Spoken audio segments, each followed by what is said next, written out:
আপনার মোবাইল কে কি কতক্ষণ ব্যবহার করেছে দেখে নিন নিজেই। এর জন্য আমাদের প্রথমে চলে যেতে হবে মোবাইল সেটিংসে। চলে আসার পর একটু নিচের দিকে স্ক্রল করবেন। দেখবেন এখানে digital wellbeing and parental control নামের একটি অপশন আছে, এটাতে প্রবেশ করবেন। এটাতে চলে আসার পর দেখুন এখানে যাবতীয় যা কিছু ব্যবহার করা হয়েছে সব কিছুর ডিটেলস দেওয়া আছে। ফোন কতবার আনলক করা হয়েছে, কতগুলো নোটিফিকেশন রিসিভ করেছেন, সব কিছু এখানে দেওয়া আছে। যদি আপনি এটিকে একটু ডিটেলসে দেখে চান তাহলে এর উপর ট্যাপ করলেই আপনাকে ভিউ অ্যাক্টিভিটি ডিটেলস এটাতে ক্লিক করলেই দেখুন আপনাকে সকল কিছু ডিটেলস দেখাবে।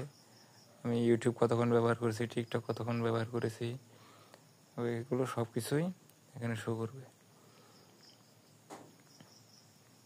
যেমন ক্রোম ব্রাউজারে কোন ওয়েবসাইট কতক্ষণ কী ব্যবহার করা হয়েছে সেগুলো দেখাবে।